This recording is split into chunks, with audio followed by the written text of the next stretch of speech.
This place is practically my home now, so you better serve me well. When I got home, for some reason, my estranged mother-in-law was there, making an outrageous statement. Shocked by my mother-in-law's words, I blurted out in astonishment. I had been in Hawaii for my sister's wedding, away for 3 nights and 4 days. It seems that while I was gone, my mother-in-law had moved in and settled into our house. And the person who facilitated this was none other than her son, my husband. I confronted my husband about what all this meant, but what he told me was beyond my wildest expectations. My name is Emily. I'm a 29-year-old sales professional. During my student days, I was dedicated to my studies and landed a job at a major insurance company right out of college. People often refer to me as a career woman. Indeed, I love my job and have been working hard every day. However, I was hopeless in love, never having had a proper relationship. But then a turning point came in my life. That day was busier than usual, full of appointments with clients. I was about to head to a client's house to finalize a contract, but left the office at the last minute. Rushing, I grabbed the necessary documents and left the office. I hope I can make it in time, I muttered as I hurried towards the station. Just then, I thought I heard someone calling my name and turned around. A man was running desperately towards me. "Emily, wait please." It was Sean from my department who works in administration. We hadn't talked much, just exchanged greetings. Catching up to me, Sean, panting, handed me some documents. "What's this?" It was the document I needed for the client I was about to meet. "What? Why do you have this document?" Confused, I checked the documents I had brought, only to find they were for another client. In my rush, I had taken the wrong papers. "I happened to pass by your desk and noticed these documents left behind, so I rushed to catch up with you. Luckily, I made it in time. Thank you. Without these, I would have lost the client's trust." I thanked him repeatedly. I was shaken by such an unusual mistake, but he just smiled at me like the sun. "Glad I could help, Emily. Be careful out there." Thanks to him, I was able to secure the contract that day.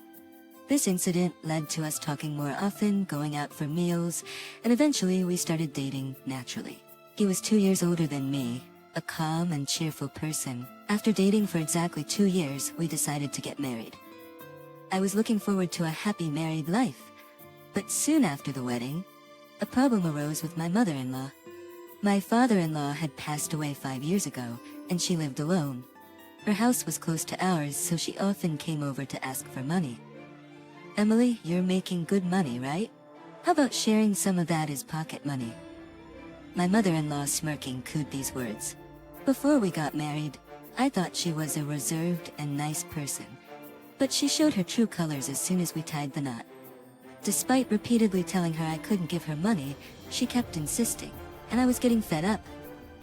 She seemed to be a big spender, using up money as soon as she had it. To top it all off, she even called my sister, asking her for money, which really got under my skin. So, I decided to talk to Sean, my husband, about it. "Hey, can you tell your mom to stop asking for money? She's even calling my sister now. You said I shouldn't bother with her, but why should we have to put up with this? Please tell your mom to stop." "Eh? Oh yeah, I'll talk to her next time." Sean's response was vague, and he never actually talked to his mom about it. After we got married, I learned that Sean seemed to have a bit of a mama's boy streak. In his eyes, I was probably the bad one for speaking ill of his beloved mother. No matter how many times I brought it up, Sean would just say, "That's just how mom is. You don't have to give her any money. Just ignore her." He suggested that I just grin and bear it. As expected, he never really talked to his mom about stopping her behavior. On top of that, my mother-in-law constantly criticized the way I did household chores, which really annoyed me. Meanwhile, as she got older and her health declined, she began hinting at wanting to move in with Sean and me in our spacious house. Since she never outright said it, I avoided the topic. However, one day Sean brought it up.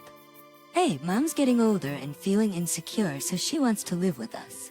I think it's a good idea. You're okay with that, right, Emily?" Sean asked this with a smile, but I firmly rejected the idea. "Live together? No way. I absolutely refuse." Sean didn't like my response and lashed out at me. "What's with that attitude? Mom's just trying to be nice by saying she wants to live with us. Then let me ask you, what's in it for me? It's stressful enough dealing with her constant money demands and never-ending criticism of my housework. Even living apart is already taking a toll on me mentally. There's no way I can live with her 24/7. What do you mean, what's in it for me? We're family. Did you marry me just for the benefits? Our argument escalated into a shouting match and lasted for a while. In the end, neither of us budged, and our argument continued into the next day. In the midst of this, my sister's wedding in Hawaii was approaching, and I was busy preparing my dress and other things. My parents had passed away in a car accident 3 years ago, and since I am estranged from other relatives, my sister Katie, who is 3 years older than me, is the only blood relative I have. We have been close since we were kids, and I could tell her anything, even things I couldn't share with our parents. I was as happy as if it were my own wedding when I heard she was getting married and was really looking forward to her wedding. The wedding date was set before Sean and I got married, so I planned to attend alone. About 5 days into our argument, Sean unexpectedly apologized. Sorry, I went too far. If you don't want to live with Mom, we don't have to. Really? I was relieved by his words. Thank you. I'm sorry for being so assertive too. No worries. By the way, your sister's wedding is coming up, right? You're gonna be in Hawaii for 3 nights and 4 days. Have a great time. I smiled back at Sean, beaming with joy. Thank you. I'll take lots of photos and videos. And so we made up and spent the days leading up to my sister's wedding in a peaceful, happy mood. On the wedding day in Hawaii, the venue was beautiful, with a magnificent view of the pristine sea through large windows. My sister Katie looked stunning in her wedding dress, and her happy smile brought tears to my eyes several times. Katie's husband Ken was a reliable and wonderful person whom I had met several times. I felt at ease knowing she was in good hands with him. I wholeheartedly celebrated their union. After the wedding, having enjoyed my sightseeing, I returned to Japan after my 3-night, 4-day stay. I'm home. I called out as I opened the front door of my house. To my surprise, it was my mother-in-law who appeared. Welcome back, Emily. You're here? I was shocked, and she snorted in response. Here? This is practically my home now, so you better serve me well. What? Astonished by her words, I hurried to the living room, where, as expected, I found Sean lounging on the sofa. What's going on? Why is your mom here? You said we didn't have to live together. Making such a fuss as soon as you get back. I lied about not living together. I moved Mom's stuff in while you were in Hawaii, so we're all living together, starting today. His casual declaration infuriated me. It seemed Sean had planned to sneakily move his mother in while I was away for my sister's wedding. So you tricked me? It's not tricking. Don't be so dramatic.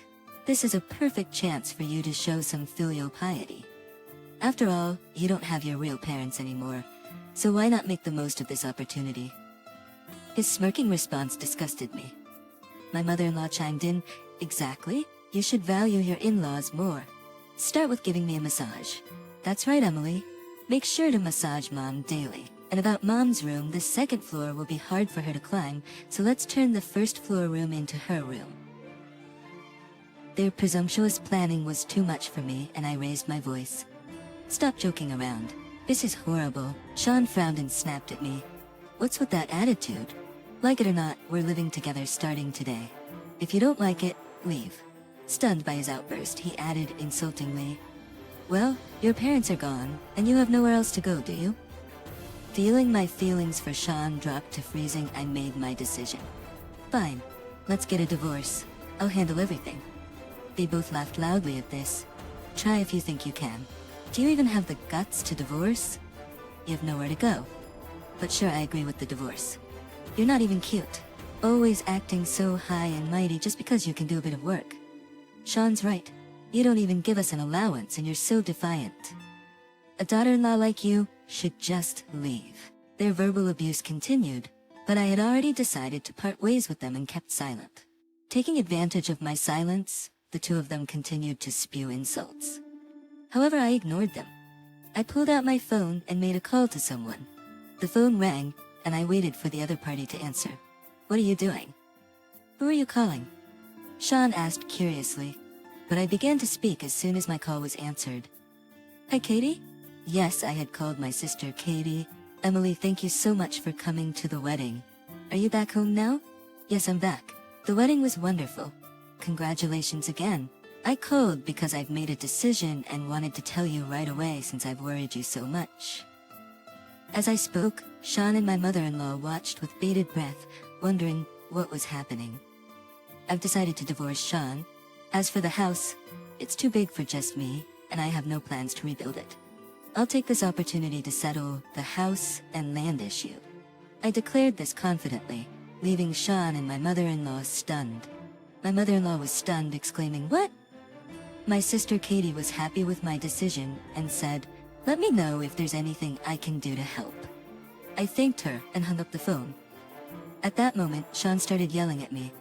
"What are you doing, deciding all this by yourself? You plan to clear the land and the house? Don't joke around. After all, Sean is the legal owner of the land and the house, isn't he? You can't just decide something like this on your own." His mother's words made Sean falter and he stammered, "Ah, well, that is..." Seeing their confused faces, I clarified firmly, "You seem to be mistaken, but I am the legal owner of this house and land." "What, really?" But Sean said he was the owner. She raised her voice in disbelief, turning to Sean. "You are the owner, right, Sean?" Sean stayed silent, not answering her. I spoke to him calmly. "I had a feeling, but you really did lie to your mother about being the owner? Why would you do that?" Sean burst out, "I was mad that you earn more than me. I couldn't get a loan for this house with my salary, so it ended up being in your name. It hurt my pride as a man. So, you lied about being the owner to save face?" I cut him off and he admitted in a mumble, "Yeah, I did. I just kept telling her that until I started believing it myself. Sean and I work at the same place, but our jobs and salaries are quite different. I earn substantially more, thanks to my hard work and the support of my colleagues. But honestly, Sean's salary was so low it was hard to believe he worked at the same company. Yet, there were others in the same clerical jobs as Sean who were earning a decent wage. Sean would say, working in a clerical job doesn't mean anything. It's not worth it. He lacked motivation at work and was always waiting for instructions. Even when he had tasks to do, he quickly delegated them to his juniors. His personality was likable enough that he wasn't completely ostracized in the department, but it was clear he wasn't a welcome presence. Despite his disdain for clerical work and tendency to slack off, Sean had no desire to transfer to another department or find a job that paid better. People's salaries go up when they get promoted. Unlike sales, where your salary can decrease if you don't produce results, clerical jobs are stable. He would nag at me. With such a salary gap, it wasn't possible to simply split our daily burdens in half. Consequently, I was the one covering most of the mortgage and living expenses.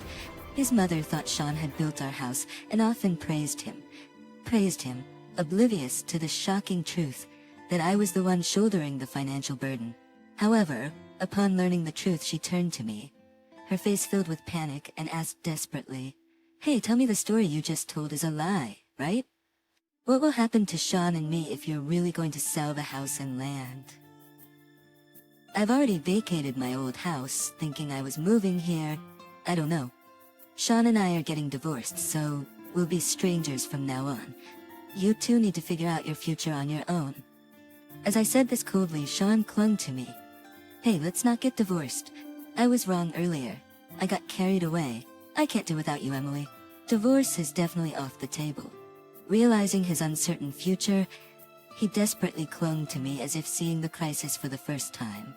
I sighed deeply. "Do you think everything will be forgiven just because you apologize? I can't continue to be with you, Sean. I don't even want to see your face. I'm going to a hotel for now, but I'll proceed with selling the house and land." Hearing this, the two of them turned pale and trembled. "I can't move out immediately, so I'll give you some time. But if you continue to live here without doing anything, I'll eventually take you to court and evict you. You should start looking for a new place to live." Saying this, I left the house with my belongings. Wait, Sean and his mother tried to stop me, but of course I ignored them. Even after that, Sean kept dragging out the divorce, but I had recorded all the verbal abuse from him and his mother. The divorce was easily granted during mediation. My biggest worry that Sean and his mother wouldn't leave the house turned out to be an unfounded concern. Perhaps it was because I had firmly declared I would evict them through a lawsuit. But as soon as the divorce was finalized, they fled as if running away. Thanks to this, I was able to demolish the house and turn the land into an empty lot. While I could have sold the house as is, it seemed in this area more people were interested in building custom homes than buying existing ones. Selling just the land seemed more appealing, so despite some demolition costs, I decided it was more beneficial to have an empty lot. While the land was being cleared, Sean and his mother, having lost their place, apparently moved to public housing.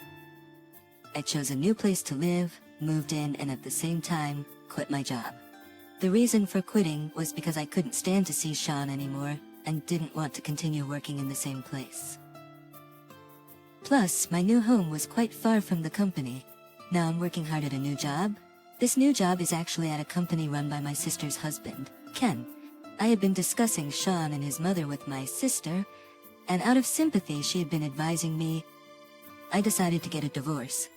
Ken had always spoken highly of my work performance, and after my divorce and quitting my job, he invited me to work at his company. I was officially headhunted by Ken's firm, which, like my previous employer, dealt with insurance. It was essentially a competitor in the same industry. At the new company, I have been working hard and achieving great results. Feeling liberated after the divorce, I can focus on work without any reservations, making my days enjoyable. I am so glad you joined our company, Emily. You are receiving great feedback from customers and bringing in contracts one after another. You have exceeded our expectations. Thank you so much. Ken praised me for my work, so I became even more motivated and worked hard every day. Word of my reputation even reached my old company, which regretted losing a valuable employee and was scrambling to recover. In an industry prone to high turnover, my divorce and subsequent job change made people treat Sean like a pariah. His inability to work independently became apparent once he was isolated. He had relied on his charm and likability to seem productive, but without that, he was just a lackluster mid-level employee. As the tasks he could handle dwindled, so did his connections with colleagues. Unable to bear the cold treatment, Sean eventually quit. I heard from former co-workers that his job search was tough, and he and his mother were living frugally. His mother started working part-time, but being naturally lazy, she didn't understand the demands of working in society. She frequently skipped work without notice and was quickly fired. She called me once, begging for help. "Emily, please help us. I can't stand this poor life anymore. Sean is always irritable and yells at me. Please take him back, or at least lend us some money." Her cries seemed forced, probably just to gain sympathy. I refused. "Why should I help you?" I replied coldly. "Don't say that. We were family. Don't you feel sorry for an old woman like me? If getting back with Sean is too much, then at least give us some money." "I won't get back with your son, nor will I give you money. Don't call me again." I firmly stated my piece and unilaterally ended the call. Immediately, I blocked my ex-mother-in-law's number. Of course, I had already set Sean's number to be blocked as well. Since we were divorced and the property division was settled, there was no need for me to contact either of them again. Finally, I felt relieved to have blocked those numbers just to be safe. A year has passed since then, and I am still working hard at Ken's company. Ken's company? I don't have a boyfriend, but I'm done with romance for now and am satisfied with my current way of life. My sister and I remain close and meet often. Recently, I found out she's pregnant, and I'm eagerly looking forward to the birth of a new member in our family. One day, while working in the area where I used to live with Sean, I saw a man in shabby clothes, with messy hair and a bushy beard, picking up cans under a bridge. Taking a closer look, I was shocked to realize it was Sean. Seeing his pitiable state, I couldn't help but stop in my tracks. I had heard from former co-workers that Sean's job search wasn't going well because he limited himself to clerical work. With his personality and inherent cheerfulness, he could have found other jobs even if they weren't in administration. Back when we were still a happy couple, I had even suggested he switch to a field where he could utilize his talents. It pained me to realize that my words had never resonated with him, but we are strangers now. His current situation is the result of choices Sean himself made. It's not my place to say anything, so I looked away and walked straight ahead.